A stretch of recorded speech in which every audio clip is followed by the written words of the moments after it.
So, to continue from my previous video, when we have some food coloring related issues now in the food we are consuming, or the drinks we are consuming, or the desserts we are consuming, or even in medications, that also can add to the toxin overload in someone's body, which is another factor people need to realize, because earlier, while many foods and drinks and medicines didn't used to have a lot of artificial coloring, nowadays many of these products do have artificial coloring. And then there are also many other food products that have natural coloring added to it, but again, if the natural coloring doesn't come from clean sources, that adds to a health problem as well. So with food coloring, I found some red colored ingredients in Chinese food and North Indian food to have the problems with related to. For me personally, it caused a problem related to my menstruation cycle and increase in period flow. But if it's toxic in some other level to us, that could also enhance in our body when we are already tox loaded by other chemicals like the ones I mentioned in the previous video. Similarly, there is also previous two videos. Similarly, these food colorings are actually also used in our medications as well, where if you are taking a tablet, a vitamin tablet given to a child, or a tablet that a child might have some breathing issues, because they live in Punjab and in North India a lot of air pollution problems are currently existing in North India. So because of air pollution problems, many children have issues where they might be using inhalers to help them breathe better, or they might have anti-allergy medications that they are taking to help them with their allergic response related to pollution and other pollen parameters. And this death news came in the news in the spring season, so it is possible that during spring season, if the child had pollen allergy, she could have been taking medications for that. So at that time, then what happens is the issue of drug interaction can happen, drug chemical interaction can happen, and if multiple chemicals were there in her body, toxical overload due to multiple chemicals present in her body could have led to organ damage that was developing slowly in her body, because organ damage is something that doesn't develop today in my body the day I die. My organ damage, I have also some organ damage problems that developed in my body over few years of time, and that organ damage developed in my body not the day I first started consuming any of the products that I'm talking about in these videos, but slowly if one day, and slowly it built up, and it built up in the same way as how it was building up for her, how it builds up for anyone normally, and it depends on the degree of consumption we are having. So for example, if someone eats every day outside food, and every outside food that you're eating has a food coloring, has saccharin, has excess salt, because many of our food also, if you eat snacks like samosas and kachoris and puri bhaji and things like that, which are also very much the ingredients that if you're celebrating a birthday or having a party in your home, at that time we also eat these kind of food products. And these food products, we are either catering to someone if we are rich or busy, or we are preparing by ourselves. But in both cases, whether you cater to someone or you make it by yourself, that mindfulness now has to enter in our lives, which hasn't entered in many of our modern lives, when we are too busy doing our modern lifestyles things, or either you're busy with your work, or you're busy watching TV, or you're busy playing video games on your phones, or you're busy having affairs. Some people have those kind of marriage problems also, or the kids have some health issue like ADHD. So if you have 4-5 kids in the house and one kid is disabled and has some other health challenges, then the focus goes on the kid with the most health challenges, whereas the others are considered to be normal. But if the other kids also have some health issues going on, they can get then undetected if the focus was going into someone else who was more unhealthy, or someone else who had some other life challenge going on in their life. So these are all the places in which we get distracted in our regular life. And if you don't want to remain distracted, or if you do want to solve the problem now related to all these issues are solvable, but you have to go to the right person to solve those issues. You can't go to and you have to be mindful about, that's why, which doctor you are taking your child to. By the time the child is 8-10 years old, by then you've established a setup with a particular doctor. But understand that if your doctor is not upgrading according to modern lifestyles needs and choices, then they're not doing the right mindful practice according to your patient needs and according to your needs. Because they could have been a great doctor 50 years back, 30 years back, even 10 years back when you began seeing them, but over time, if they had some health decline, if they had some other problems going on with them, if they are not willing to upgrade their knowledge base according to what is going on right now on earth, you will have many even practicing like really old practitioners who are not updating to what is going on in their locality itself, or what is going on in the modern lifestyles practice changes that needs to be practiced. And some people do keep updated by going into conferences, but again in the conferences many marketed things get projected in conferences. I had a job opportunity once where I was going to work for a company like that, and I could understand very easily that the company was only focused and directed on marketing products, not actual healthcare. And this is a problem in modern healthcare. 90% of the people working in any field right now on earth, if you are just profit motivated, or if you are just motivated to excel in life and get a lot of money, no one is actually focusing on real healthcare. No one is actually focusing on real quality of life related experiences or meaningful life experiences related to their own job itself. The reason why I'm making these videos, I love my job. I'm not getting paid to do this, but even if I don't get paid to do this work, I love talking about this because this is information that I feel is relevant information, pertinent information. Anyone pays me or doesn't pay me, but people still need to understand, because that is how real work is supposed to be. If you will see, someone who is a good actor, they are a good actor when they are really dedicated and devoted to their work and are enjoying that work, even if they get less pay, low pay, no pay. Sometimes they will do that. Of course, after having established yourself for a while, it seems a little difficult to accept less pay or no pay or lower pay. But even then, if you really love your job, you can go and do your job for free also for anyone, especially if you're well settled in life.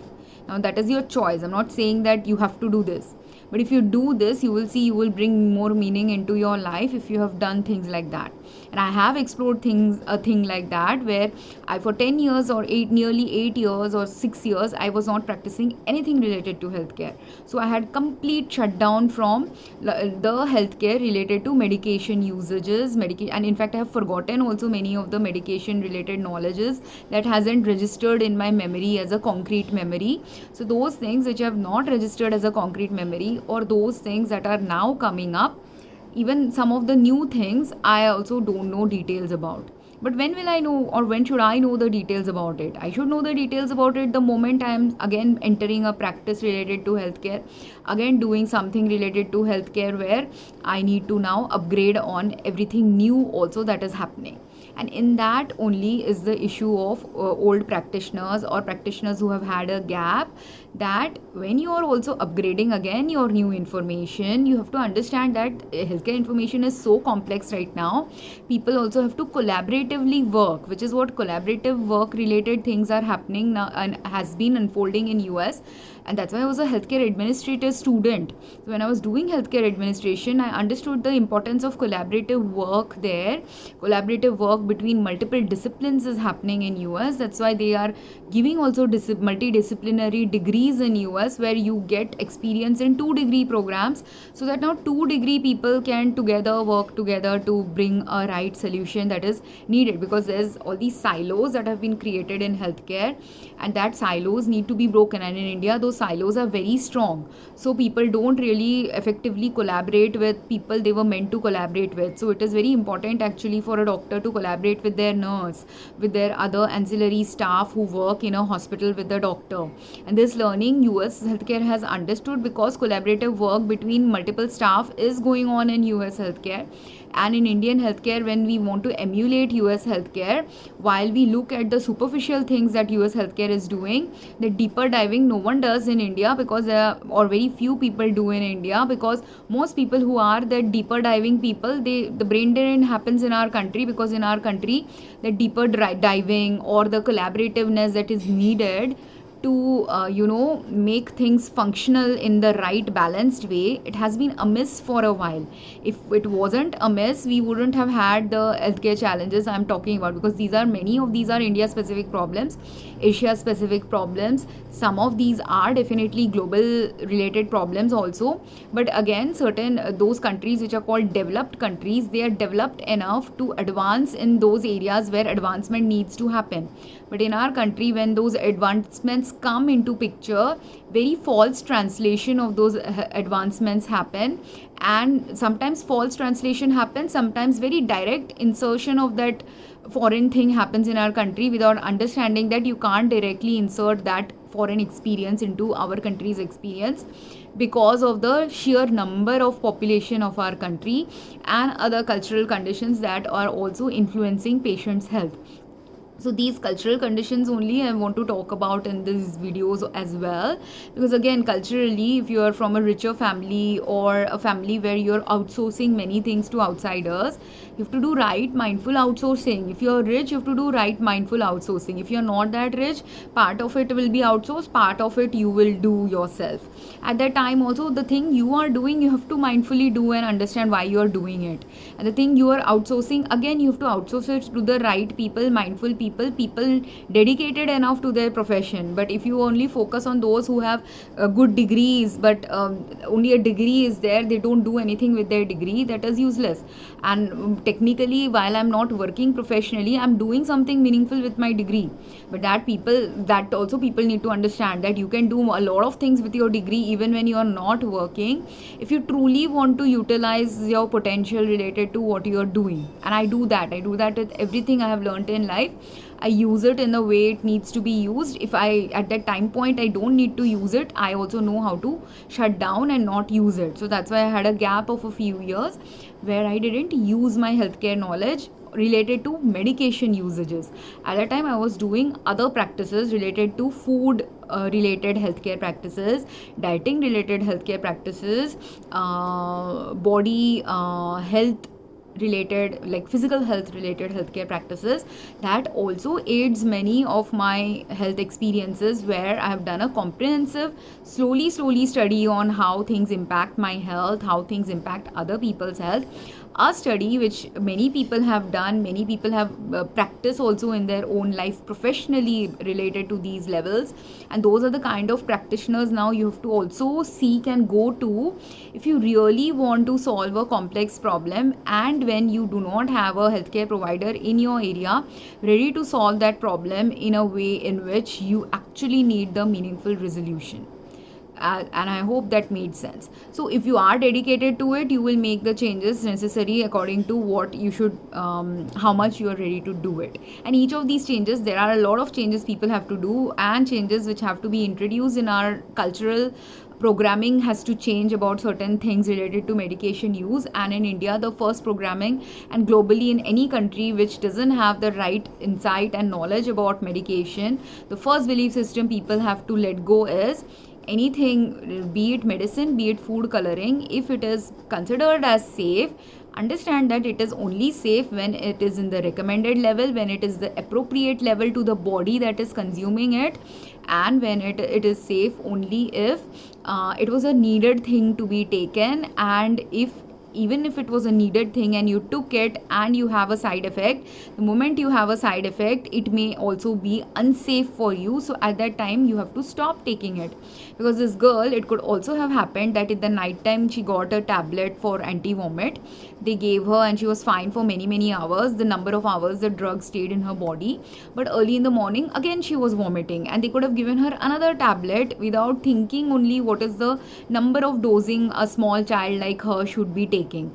And while many of the people don't even know this, that what you give to adult, like the adult might think, my doctor tells me to take it twice or 3 times a day, then it might be okay for this child also to take it 3 times a day. But it is possible that the child's dosing based on their weight and height and other things may not be as high as what the adult should be taking. So the full tablet may not need to be given, only half a tablet might need to be given, a children's dose might need to be given. And those things sometimes people forget, don't know about, don't have the information about, because in our country no one is focusing on this. People have assumed if I take medicine I will be well, but that is a false paradigm. If you take medicine, if it is wrong medicine, you will not be well. If you take medicine, if it is interacting with something else going on in your body, again that is wrong medicine. If you give medicine to anyone and they were allergic to some content in that medicine, again some wrong therapy can happen. And because in relation to our medications now we are using another thing, if she was vomiting, now people, if they have consulted with a doctor could have said give her ORS, doctor could have said make some ORS like solution at home. Now when you're making ORS like solution at home, what will you be using? You'll be using lemon, salt and water and a little bit of sugar. Now again, if there was contamination in your sugar, contamination in your salt, contamination in your lemon, contamination in your water, when you're making it in your home, that home ORS, again each level of ingredients that are contaminated adds to her health harm in a body which is already in a wrecked status, right? Similarly, if you're not making the lemon juice at home, instead you are making a ORS solution, you're buying the ORS solution from the local pharmacy, then at that time again with local ORS solutions also have consumed in the last 4-5 years multiple ORS related solutions. And if it's a salt packet that you get, you again have to rehydrate it at home. So you have to mix the salt with the water in your home. Again, if the salt formulation, like the packet that I bought from the pharmacy has any contamination, or my water has contamination, or both have contamination, again those contaminations in it, which could be pesticides, which could be high level of salt in it, which could be something else going on with it, where one ingredient in the ORS solution is something my body might be allergic to. No one else knows about it because allergies take time to get detected. So she could have consumed that and have been allergic to it. As a result, apart from all the vomiting and other health harm that was going on with her, now the added health harm related to allergy could have manifested for her. Same way, if it was a ORS solution, which is a liquid ORS solution, which is presented in bottles or tetra packs like this, in those liquid ORS solutions now, again the issue is, if it is in a tetra pack and the tetra pack related leaching has happened, or if it is in a plastic bottle related leaching has happened, or if it has food coloring that again is harmful for you, or your body has already reached a food coloring tox limit, then what is going to happen? Same problem. It can add to the health harm already that was slowly developing in her body and aid her health harm, and one last toxin exposure to her then led to her death. And then there's a final thing I want to talk about, which is related to mostly hospital specific treatment, or if some doctor comes to your home to give you some medication and treatment. Like if you're very rich, you can even invite a doctor to come to your house to give you, or if you know someone personally as a doctor in your family, they can come in your house to give you some injections and treatments as well when some immediate urgent care is required, right? So that is also a norm in certain families. So either you take the patient to the hospital or a doctor comes to your home. At that time, what is needed for the doctor to understand, which many doctors have zero clue about in India, many even people who come to do blood drawing of samples for the patient have zero clue about it, which is related to metal. This metal that you can see in my earring, this is apparently supposed to be a silver earring, but I know that this is not silver. It looks very silver like color, but it actually doesn't have silver, or it may have like 90% silver, 10-20% some other ingredient in it, and I am having some allergies also to it. So if you can see, my ear lobes are brownish and pussy. Sometimes I have pussiness in there when heavy allergy is going on, and when mild allergy is going on, instead of pus coming out from my ear hole, it is just very irritating to my skin, or itching, and crust can form sometimes. So these kind of allergic responses are happening to me, because right now I am having metal related allergies and I have been having that problem for a few years.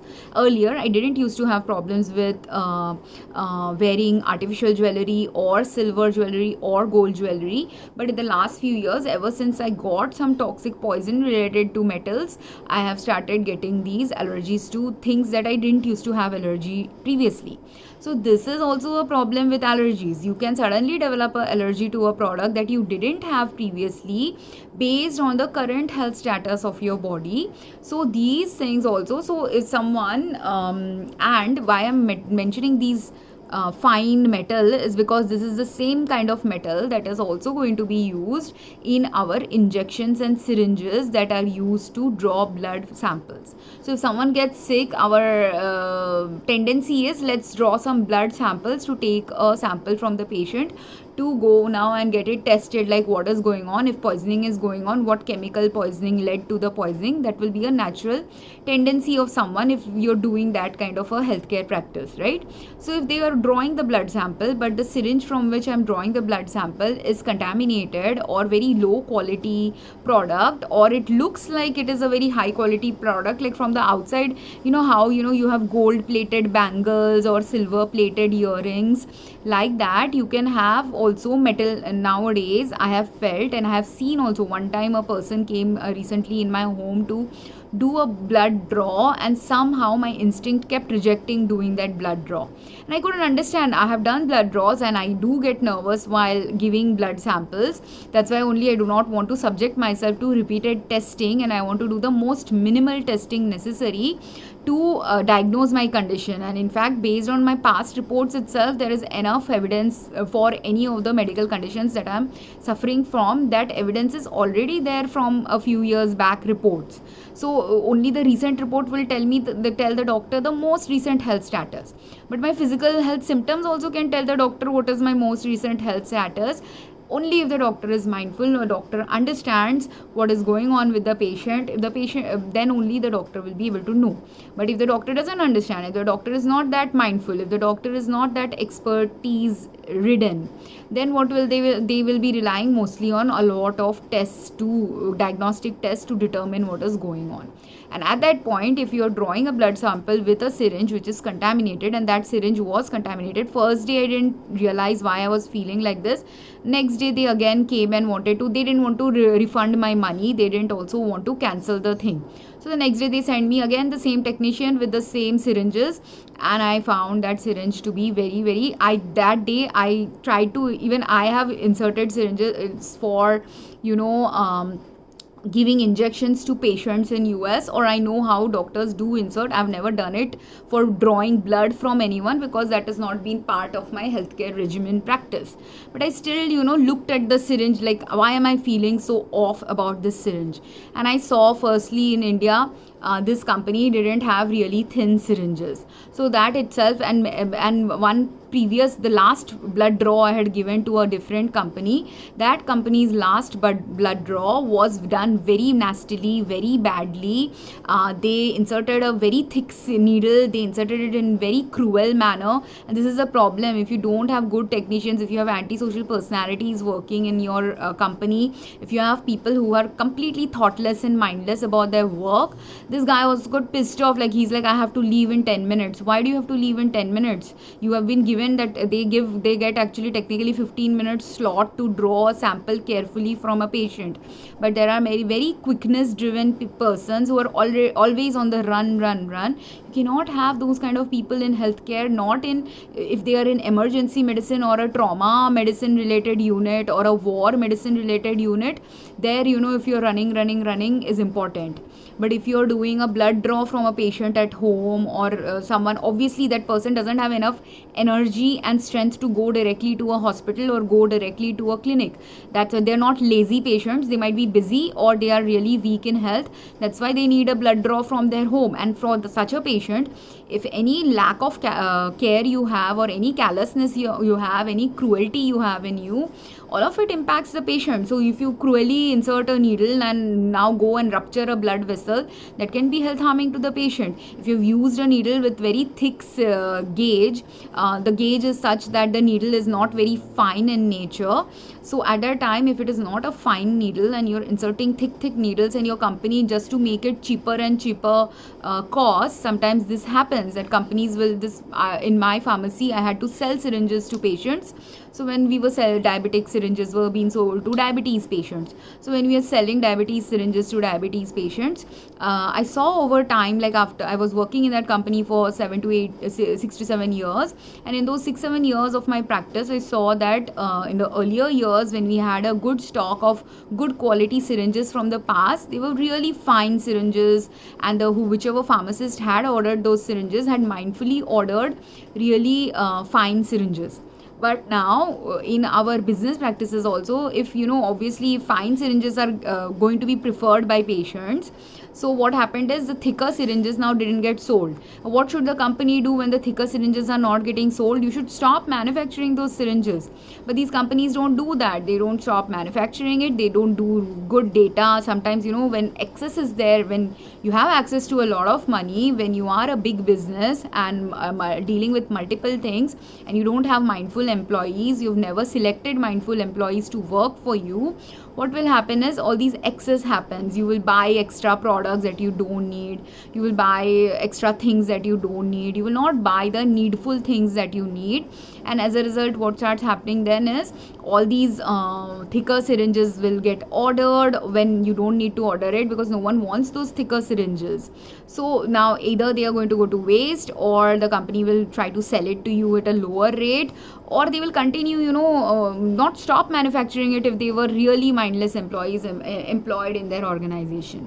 So then, all these garbage products are accumulating on earth, which because for many years no one has now used these thick syringes. What is going to happen? They might get rusted, and a rusty syringe appeared in that guy was not believing that the syringe is rusty, but I could very easily see like how this one is very fine, and I don't know if you can see it.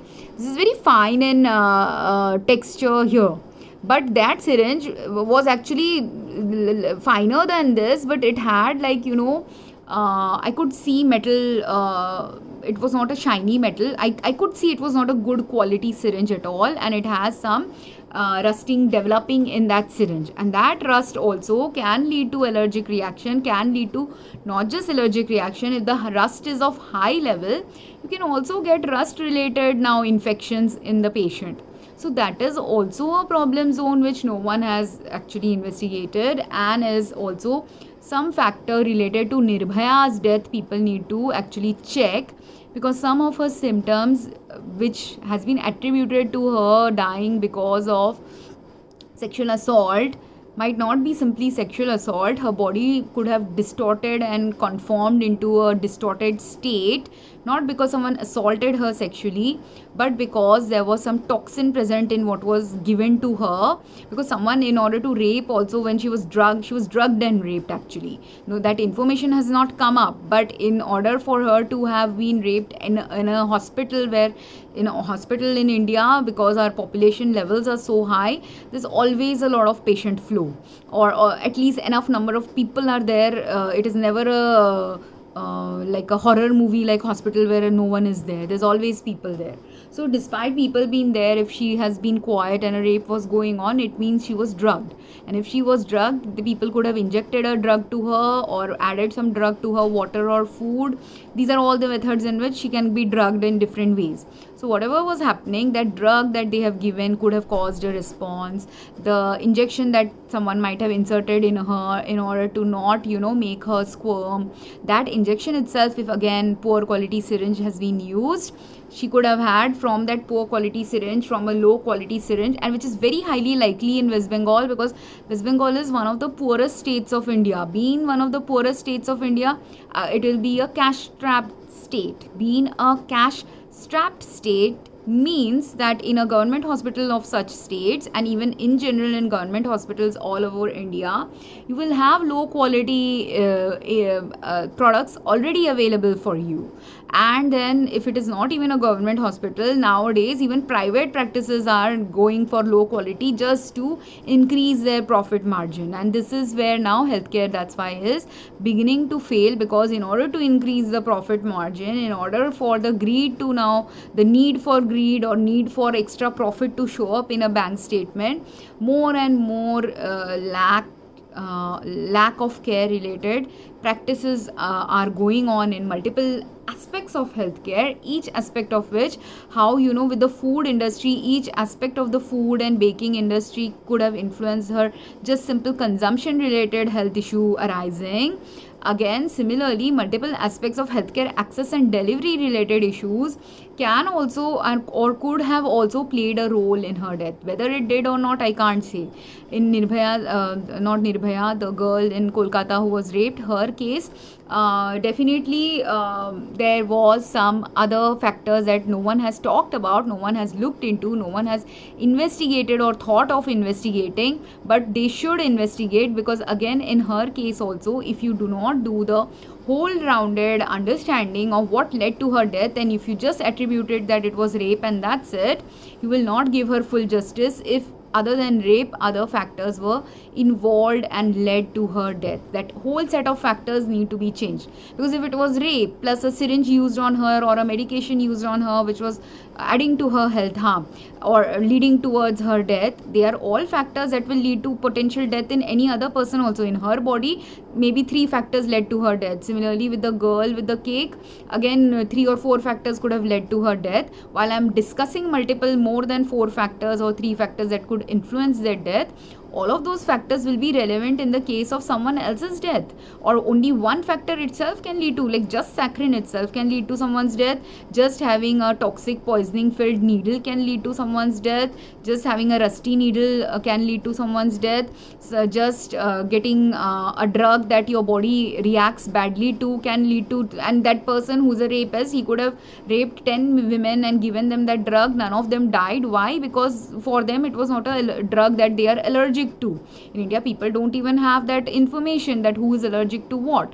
Or if in fact the person who killed her, let's assume it is not rape, it is rape plus murder or something else going on.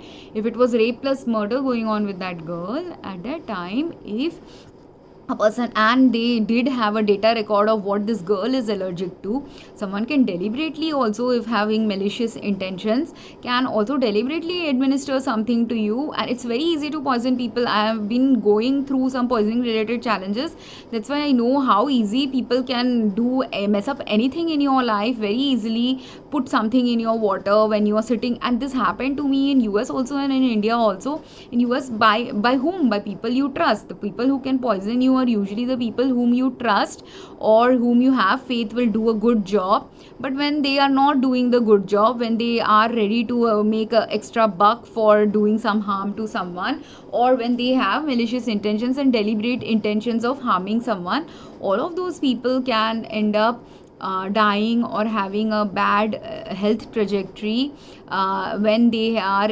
surrounded by people who are not have their best interest at heart, right? So that's why it is important, and no one has right now in healthcare, very few companies have people's best interest at heart. But if the moment multiple people in any industry stop having good interests in heart when doing their job, that industry immediately starts failing, or will start failing the moment it has to fail, because there is a time when it will keep on succeeding to see whether people change their patterns, improve their patterns. Those who have indeed changed and improved some toxic patterns, those people will not fail. But those who couldn't change their toxic patterns, even if they understood this was toxic, they still wanted to continue the toxic pattern because they wanted to keep making money. There's an end that God puts to everything, and that's the reason why anytime, in US, because I've worked in US, know about US history a little bit more, anytime there was Great Depression, anytime after the wars there was lower economy related challenges in the world, anytime there was even in recent years the housing collapse and other economic downturns in US life, all of these things were manifesting, especially because the things that needed to end were going on and on in a pattern that shouldn't continue, and those patterns needed to be checked in place. So whatever mechanism universe can use, they will use it. The best way is what? Best way, if you do really want to avoid an economic downturn, if you do want to avoid an economic collapse like the Great Depression, if you do want to avoid a war-like condition, you do have better alternatives. But in order for you to execute the better alternatives, if your principles about life are only continuously misaligned and you have not learned from past history, neither are you willing to learn in the present when people tell what is wrong in the present that needs to be changed, simply because you will have a loss. People don't understand that the minor loss you would have faced if you made, like, the level of loss you will have if you make right syringes, if you buy right syringes, if you hire right employees. You will not actually have a loss at all if you were doing all the right things, or multiple levels of healthcare being done by you were right. Then you will not have a loss at all, or the kind of loss you will have is going to be very easily absorbable by the profits you are making.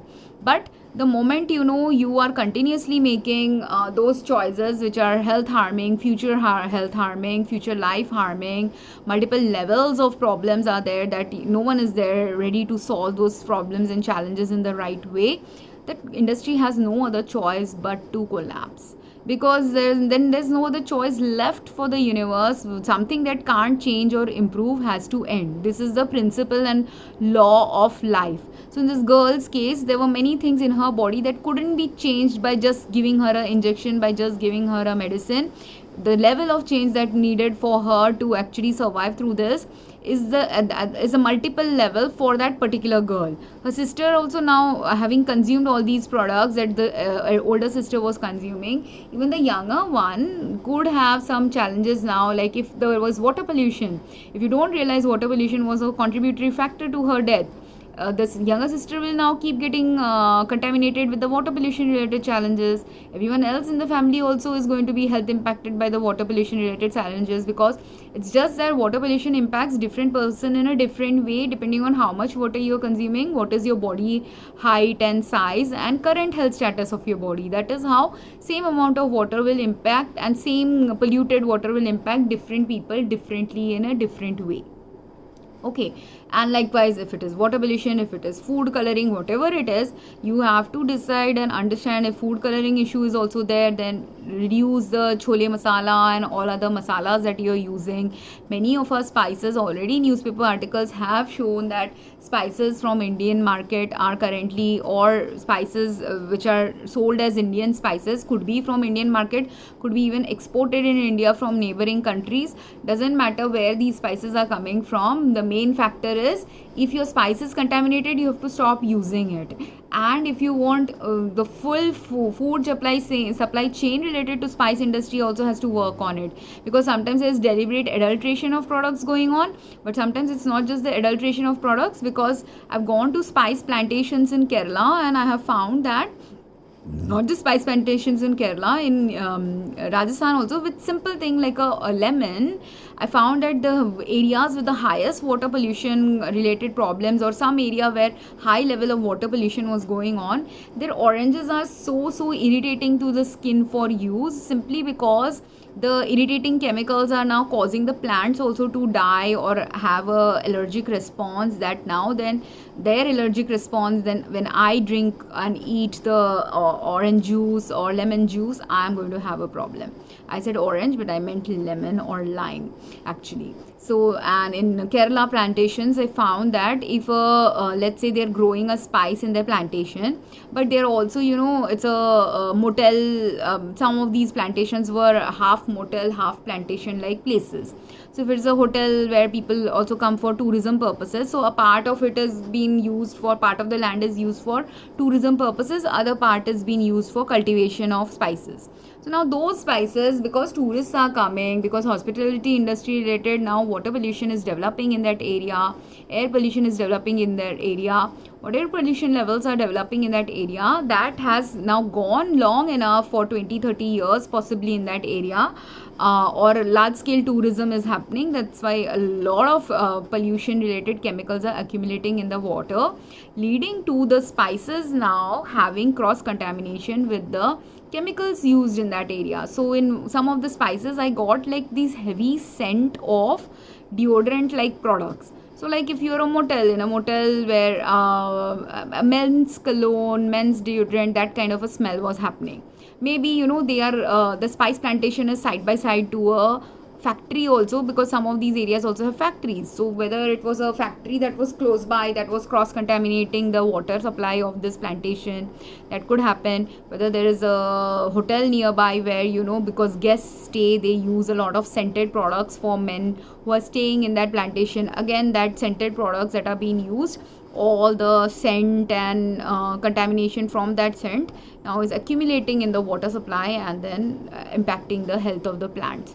In the hotel where I stayed, their plants were getting yellow in color in the leaves, because or they were showing signs of water contamination impacting the health of the plants in that plantation as well. Not just the plants, also in fact I found there, because there was air pollution going on in that area related to pesticide spraying and other pesticide fungicide like things getting sprayed in that locality, their water had got contaminated for a long time, resulting in some of the ponds that they have there. The fishes that they were raising in those ponds were now very, very contaminated and completely unhealthy. So while our common perception will be, if I buy a fish from a local pond in a very beautiful natural setting of earth where quaint village like life is going on there, you assume that you will get good clean food from there. But when can you get good clean food from a quaint village or a greenery filled area? Only when you have actually maintained the pristinity of that area. If you haven't maintained the pristineness of that area and you are continuously contaminating that area with a lot of chemicals, those chemicals don't just simply disappear. They go into your water supply, and from water, earth, land, trees, everywhere it is going. You are inhaling it also, you are consuming it via the water also. Along with that, the thing that can cause organ damage to me is also a chemical that can cause organ damage to the fishes also. So those fishes were very stinky in a, not the normal fish stink sense, but stinky in the organ damage happening to fish sense. And I tried to warn those people who were eating those fish that this is not really healthy fish, do not consume it. But they have this belief system that because it was freshly, they fished it from a pond, it is the healthiest. Of course, it is possibly the healthiest still. When now if someone fishes it and fishes in their pond, they caught 3 fishes. But out of those 3 fishes, if one of the fish has consumed like how in a small cake slice, that one part of the cake slice had possibly a lot of chemicals, and it's possible that can happen. Same way, that fish is constantly consuming, out of the 3 fishes, one fish has constantly consumed a lot of toxins, or they had some organ damage going on, so they couldn't process out the toxins in their body. That fish is now rotten and spoiled, it has organ damage. So will it be healthy for me to eat a organ damaged fish versus a healthy fish, right? The healthy fish will be better in health, the organ damaged fish will be less better in health. And then with the healthy fish, if I now transport it from this area and it takes 4 hours, 5 hours to reach the city, preservatives are added to it, other things are added to it before it reaches the city, either 4 hours away or 12 hours away. Of course, that fish is even more toxic now because chemicals have been added to it. But if a rotten fish from this pond goes to the city now, and that rotten fish has now also chemicals added to it, is it doubly toxic now? Does that make sense? So these perception changes of just because you caught a fish from a pond doesn't mean it is healthy fish. Like how my cancer can develop in my body in my 40s, while I don't look like I could have potentially cancer in my body, but it is possible for a 40-year-old to have cancer. You can look multiple stories of other people. If you don't believe I have cancer, look at the stories of those people who had cancer. And if you look at, if anyone does even a social media tracking of their page before they had the cancer diagnosis, very rarely can you tell the difference in health of a person who has cancer versus who doesn't have cancer. The real merit and proof of they having cancer is in the way in which their health declined and the symptoms of the patient. That is what shows up the cancer, not how you speak or how you look to the world. At that time you may not understand whether someone has cancer. So if you are fishing a fish from the pond, again, you cannot say just by looking at it whether it has cancer. But when can you say it has cancer or organ damage? When it is stinking in an unusual way. But some people, they ignore these symptoms because either they are living too much of a city life, and then or they had COVID and all of these reasons where they are not able to smell the problems in the air or problems in the fish, or they've been consuming so much of bad fish that for them it is very difficult to understand when a stinky fish is there, a stinky fish which is rotten as well. And then I was declining to eat fish, and I have not eaten non-veg food for a long time. So for me, person who did used to eat fish, who knows the smell of fish, I try to explain that, you have to trust me in this, that the smell that I'm getting is not simply just the typical fish smell, which also a person who doesn't eat fish will call as stinky, but it is a different kind of stink. So stinky word itself has different meaning. Now, which stink is it? Is it just the stink of a normal fish? No, it was a stink of a decayed fish, rotten fish. Now, if you don't understand this, even while cutting the fish, that's why when cutting the fish also you can understand whether you have good fish or bad fish. But who will understand it? Someone who has good knowledge about fish, someone who cuts the fish regularly. A fisherman may have a good knowledge about what is good fish, bad fish, or a fish seller may have good knowledge. But when you are a mindful practitioner, or a zoologist may have a good idea about what is rotten fish, what is not rotten fish, but again when they have mindfulness present in the practices you are doing, thoughtfulness present, care present, and understanding present, that nowadays there's also another risks to other misinformation related issues, which maybe I'll make another video about it. But as you can see, there are multiple factors which could have led to the death of this girl, related to just her consuming something or just her getting treated for something. And while just the consumption of one product has been identified, that day whatever else she consumed before she died, before she consumed the cake, as well as whatever she consumed possibly in that week also, because sometimes our gastric emptying also doesn't happen if you're not going to the bathroom that often. So sometimes a week's worth of influence also can impact your health. Sometimes long-term influences that was slowly developing in your body can also impact, like if organ damage has been slowly developing in my body, and now I know that my body is in critical health status, that injections will be a problem now for me. Should I take an injection or should I give a blood draw now if I know for sure that that syringe is contaminated? It would be foolish, right? I already know that my health is in a precarious status. I already have allergies going on to even normal metals. Then imagine if it is normal plus a little contamination going on with that metal. I'm adding to my health risk. So that's why I had to refuse them. Even though I paid for that blood draw, I refused it, and I do need a blood draw to check what is my current health status. But I can't do a blood draw with unhygienic needles, unhygienic things, and your company doesn't have the right policies now. These things, if right education only is not there, if government hasn't created a right system for right policies to exist, the government hasn't created a way to find companies where these kind of bad policies are existing. These are also very important things, and these are all areas of work now people can have in our country or globally, where if one area of work has shut down or is shutting down, there is a related area of work that needs to open up for those who will be the good workers, mindful workers. And you can't have those hurrying workers, profit seeking workers, profit motivated workers, or chalta firta attitude workers in those places where caretaking, thoughtfulness, deeper consideration of what are the factors to make this job really successful are needed. So I hope this made sense. And like in a job, at a home life also, that's why also many people, if you have got a job loss phase, you are in a job loss phase, understand that there is possibly a higher purpose to your job loss, that because of the job loss, if you didn't have job loss, what you will be doing?